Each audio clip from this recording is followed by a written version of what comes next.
Shri K Ganesh, കഴിഞ്ഞ ദിവസം CSDS-ന്റെ രാജ്യവ്യാപകമായുള്ള അഭിപ്രായ സർവേ പുറത്തു വന്നിരുന്നു. അതിലേറ്റവും കൂടുതൽ വോട്ടർമാർ അവരുടെ വിഷയമായി അവതരിപ്പിച്ചത് തൊഴിലില്ലായ്മയാണ്. രണ്ടാം സ്ഥാനത്ത് വിലക്കയറ്റമാണ്. പകുതിയിലധികം വോട്ടർമാരുടെ മുഖ്യ വിഷയം തൊഴിലില്ലായ്മയോ വിലക്കയറ്റമോ ആണ് എന്നിരിക്കെ, ജനങ്ങളുടെ ജീവിത ദുരിതം അത്ര ഭയാനകമാണ് എന്നിരിക്കെ, ഇന്ന് BJP-യുടെ പ്രകടന പത്രിക പുറത്തിറങ്ങുമ്പോൾ ഈ അടിസ്ഥാന വിഷയങ്ങളെ സ്പർശിക്കാതിരുന്നത് എന്തുകൊണ്ടാണ്? ഈ വിഷയങ്ങളെ എങ്ങനെ അഭിസംബോധന ചെയ്യുമെന്ന് രാജ്യത്തോട് പറയാതിരുന്നത് എന്തുകൊണ്ടാണ്? അഭിലാഷ്, ഈ പ്രകടന പത്രികയിൽ പ്രധാനമായിട്ട് 4 വിഭാഗങ്ങളെ ആണ് പ്രധാനമന്ത്രി അഡ്രസ്സ് ചെയ്തിരിക്കുന്നത്. പ്രധാനമായിട്ടും അതിൽ ഒരു വിഭാഗം എന്ന് പറയുന്നത് യുവാക്കൾ തന്നെയാണ്. അതേപോലെ തന്നെ കർഷകർ, അതേപോലെ തന്നെ സ്ത്രീകൾ, അങ്ങനെയുള്ള വിഭാഗങ്ങളെ പ്രധാനമന്ത്രി ഇന്ന് അഡ്രസ്സ് ചെയ്തിരിക്കുന്നതെന്നാണ്. അപ്പോൾ നിങ്ങൾ എങ്ങനെയാണ് ഇതിന് അഡ്രസ്സ് ചെയ്തില്ല എന്ന് പറയുന്നത് എന്ന് എനിക്ക് മനസ്സിലാകുന്നില്ല.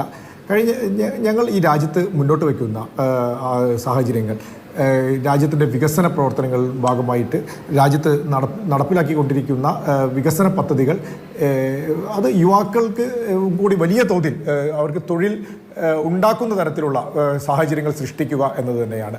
കാരണം നമുക്കറിയാം, നമ്മുടെ രാജ്യത്തെ അടിസ്ഥാന സൗകര്യ വികസനം അത് മുന്നോട്ട് കൊണ്ടുപോയാൽ മാത്രമേ ഇത്തരത്തിലുള്ള തൊഴിലവസരങ്ങൾ, സാധ്യതകൾ, പുതിയ പുതിയ കമ്പനികൾ, പുതിയ പുതിയ സാഹചര്യങ്ങൾ അത് ഉണ്ടാവുകയുള്ളൂ. അതിനനുസരിച്ചാണ് ഈ നമുക്കറിയാം, നമ്മുടെ നരേന്ദ്രമോദി കഴിഞ്ഞ 10 വർഷക്കാലം ഈ രാജ്യത്ത് ഭരിച്ചുകൊണ്ടിരിക്കുന്ന സമയത്താണ് വിദേശ മേഖലയിലുള്ള കമ്പനികളൊക്കെ ഈ പ്രത്യേകിച്ച് ചൈന വിട്ട് നമ്മുടെ രാജ്യത്തേക്ക് കടന്നു വരുന്ന സാഹചര്യങ്ങൾ ഉണ്ടായത്.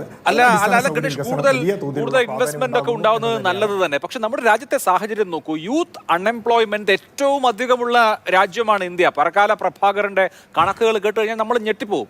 അത്രയധികം യുവാക്കൾക്കിടയിൽ തൊഴിലില്ലായ്മയുള്ള ഒരു രാജ്യത്ത് മുഖ്യ വിഷയമായി ആ വിഷയത്തെ അഭിസംബോധന ചെയ്യണ്ടേ? ഇവിടെ ഇപ്പോൾ ഞങ്ങൾ കുറേ പദ്ധതികൾ കൊണ്ടുവരുന്നുണ്ട്, അതിന്റെ ഗുണഫലങ്ങൾ യുവാക്കൾക്കും തൊഴിലില്ലാത്തവർക്കും ഒക്കെ കിട്ടും എന്ന വേഗമായ പരാമർശത്തിനപ്പുറത്ത് മുമ്പ് നോക്കൂ, BJP തന്നെ 2 കോടി തൊഴിലവസരങ്ങൾ ഒരു വർഷം 2 കോടി പുതിയ തൊഴിൽ എന്ന് പ്രഖ്യാപിച്ചിരുന്നു. ഇപ്പോൾ അങ്ങനെ പ്രഖ്യാപിക്കാൻ പോലും കഴിയാത്തത് എന്തുകൊണ്ടാണ് എന്നുള്ളതാണ് എൻ്റെ ചോദ്യം. ഇല്ല, ഞാൻ പറഞ്ഞല്ലോ, ഇത്തരത്തിലുള്ള പഠന ഏജൻസികൾ, ഇത്തരത്തിലുള്ള നിരവധിയായിട്ടുള്ള പഠനങ്ങളൊക്കെ നമ്മൾ കണ്ടതാണ്. നമ്മുടെ രാജ്യത്തെ നരേന്ദ്രമോദി സർക്കാരിനെ ഇകഴ്ത്തി കാണിക്കുന്നതിന് വേണ്ടിയിട്ടുള്ള നിരവധിയായിട്ടുള്ള പഠനങ്ങളും പലതരം ഏജൻസികളുടെ പഠനങ്ങളും ഒക്കെ നമ്മൾ കണ്ടതാണ്. അതിനെയൊക്കെ അത് അടിസ്ഥാനമാക്കിയിട്ടല്ലല്ലോ നമ്മൾ പ്രവർത്തിച്ചുകൊണ്ടിരിക്കുന്നത്. അഭിലാഷേ, ഞാൻ നേരത്തെ സൂചിപ്പിച്ച ആ കാര്യമാണ്. നരേന്ദ്രമോദി സർക്കാർ പ്രധാനമായിട്ടും യുവാക്കളെ കേന്ദ്രീകരിച്ച്, കാരണം ഈ പ്രകടന പത്രിക അഭിലാഷം ഇന്ന് പുറത്തിറക്കുന്നത് കണ്ടിട്ടുണ്ടാവുമല്ലോ, യുവാക്കളെയും പ്രത്യേകിച്ച് നരേന്ദ്രമോദിയുടെ BJP-യുടെ പ്രധാനപ്പെട്ട വോട്ട് ബാങ്ക് എന്ന് പറയുന്നത് സ്ത്രീകളും യുവാക്കളും തന്നെയാണ്. അവരെ കേന്ദ്രീകരിച്ചാണ്, അവരെ സമൂഹത്തിൻ്റെ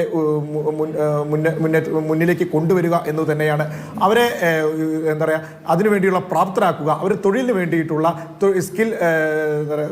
തൊഴിൽ സ്കില്ല് വർദ്ധിപ്പിക്കുന്നതിന് വേണ്ടിയിട്ടുള്ള പദ്ധതികൾ, സ്കിൽ ഡെവലപ്മെൻറ്റിനെ കുറിച്ചുള്ള പദ്ധതികളൊക്കെ ഇതിൽ ഈ പ്രകടന പത്രികയിൽ പറഞ്ഞത് നമുക്ക് കാണുവാൻ സാധിക്കും. അപ്പോൾ ഇത്തരത്തിൽ തൊഴിൽ ഉള്ള ആളുകളെ എത്തിക്കുക എന്ന, നിങ്ങളൊരു കാര്യം മനസ്സിലാക്കണം, ഇന്ത്യയിൽ ഇത്രയേറെ തൊഴിലില്ലാത്ത സാഹചര്യമാണ് എങ്കിൽ ഞാൻ എവിടെയും കാണുന്നില്ല തൊഴിലിന് വേണ്ടിയിട്ടുള്ള സമരങ്ങളെ കുറിച്ചിട്ട്.